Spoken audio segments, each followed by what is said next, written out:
There's one thing that gamers hate, and that's being proven wrong. Funny mascot characters must be cute and happy all the time, they say. Edgy games just aren't as fun. Let me be clear, Legend of Spyro Dawn of the Dragon does not prove them wrong.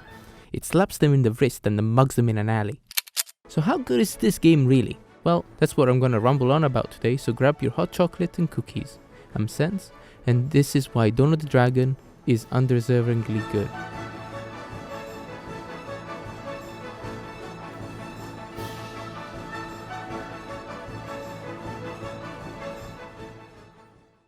This game has no flipping right to be as good as it is. Listen, okay, my expectations going into this one were really low actually. I really did not expect to feel so much enjoyment when playing this game. Some of it could be chalked up to nostalgia, sure, but this game legit just blew me away in all aspects. Especially when you look at the larger picture and all that was happening in the late 2000s. The edgy platformer reboots were almost never successful. People used to say that a game needs a simple foundation and a few mechanics to be good. But Dawn of the Dragon, Child of All Gaming, disagrees. This game has all the ideas and it makes no sense why it all just works. For example, you have a focus on two-player co-op that doesn't detract from single player. It only enhances the experience. This game lets you fly. How did they even do this? This is one of the coolest things ever. The mobility in this game puts Ezio to shame. Peter Parker is quivering in his boots right now. This means that the levels have to be expansive and full enough to make it all work. The fact that I never once thought that I was cheesing the level by flying is mighty impressive. The story is not a masterpiece or anything, but it's really unoffensive for something of the sort. You wouldn't expect this from the Purple Dragon game, if you get my gist. However, I want to focus on Dawn of the Dragon in particular, and while it has a few plot holes,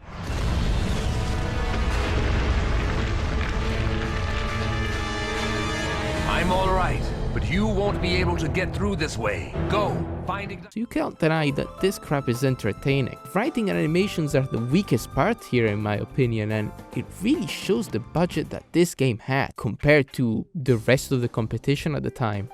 So how the hell is the rest of the game so good? Back to the story, I think we needed at least another half an hour of cutscenes to be honest.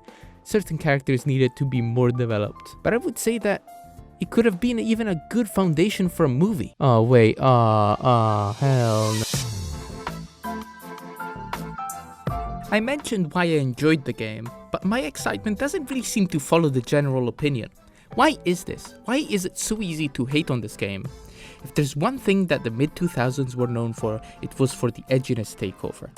Players that grew up with these colorful and unique games rightfully became spiteful at the big companies, changing the genres on their head for profit. The Legends games, I think, get a lot of backlash because of this. It's seen as this cash grab that led to Spyro's irrelevancy. But is this really true? It's not like their attempts at making a traditional Spyro game at the time were any more polished or better received. Especially with the originality argument. I don't think that this interpretation of Spyro is any less valid than the original. We live in a gaming landscape where the gritty games like COD are seen as unoriginal and samey. Yet when you look at the fan base, you see nothing but complaints on how the 2010 games strayed too far from what made them great. How can we bunch up these games together? Is the game's aesthetic really the only thing that should determine creativity? A more apparent example is the AC franchise. It's the cornerstone of unoriginality. Yet, almost every game is set in a different country, in a different time period, with different architecture and flow to the parkour. How can the AC fanbase complain that the games we have now are nothing like the original, while we argue the opposite? Am I the crazy one here?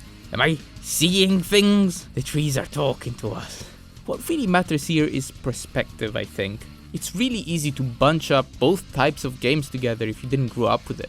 Ironically enough, what I appreciate about this era was the originality that it brought to these kid-friendly franchises. Spyro as a fantasy epic, Sonic turns into a werewolf, Crash controlled Titans. Is this all not as original as what we've been getting over and over again? I agree that this is not all the franchise should be. I don't think anybody should believe that. But we should celebrate how this trilogy explored ideas and concepts that the original never did. You know what sucks? This and this. But look at that! That is good. Go to his Patreon for some quality content. Sponsored by Unga Bunga.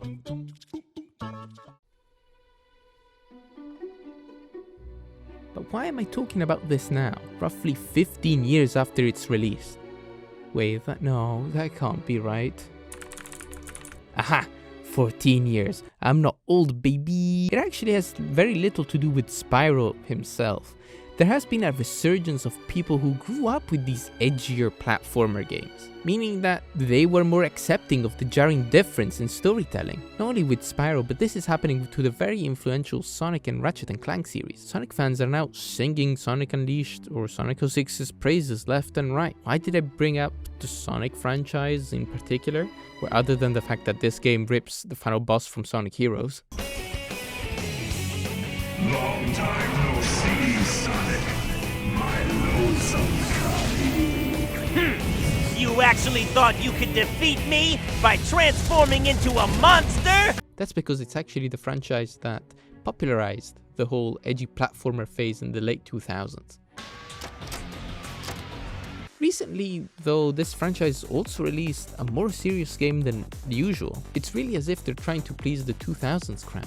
The reception of Sonic Frontiers has been mostly positive, so now I'm left wondering whether the 2020s are gonna be the era of 2000s nostalgia bait. As I mentioned, Ratchet & Clank Rift Apart is also getting back to the swing of things compared to its prequel. I'm not saying we'll ever get something as needlessly complex as the Legends trilogy, but maybe, in the not-so-distant future, we might get a middle ground that all Spyro fans could be fond of. Maybe the fans will get to work themselves. Oh, look at that. As for a new Legends game, the fanbase is a bit smaller than the other examples I mentioned, so don't bet on it. However, here is some constructive advice if we ever do get some sort of remake or remaster. First off, the combat really needs some polish. Give us flashier combos, keep the Fury attack from the previous games, and for the love of God, give us a targeting system. Indie game Glide the Dragon is showing what is possible with element-based combat. Second, slow down the pacing of the story. Also make Spyro less of a simp. Oh no, I am sad because my mentor committed unalive. I will now go into my super duper dark form. Please no. Okay, my gamer goth queen. Why do I even hang out with you? Lastly, make the game a bit longer. It took me longer to beat Spyro 1. Granted, I'm a bit better at beat-em-ups than collectathons, but funny PS1 games should not have more content than the Epic Series 7th gen game. So in summary, because of the circumstances surrounding it, Dawn of the Dragon wasn't deemed worthy enough of praise by the general audiences, regardless of its ambitions or how well made it was. The game definitely had some flaws, but this upcoming decade will be the deciding factor in this trilogy's legacy. But all of this just brings up more questions. How much influence, if at all, should the Legends game have on the awaited Spyro 4? Is there anything that would translate well into a light-hearted casual collectathon game? Actually, you know what? If anybody at all is listening to this right now, well, first of all, thank you so much, it means so much to me. But also feel free to comment, what about the video you liked and disliked? I really want to improve. I definitely think that the script making was the hardest part of the process for me, but editing was the longest.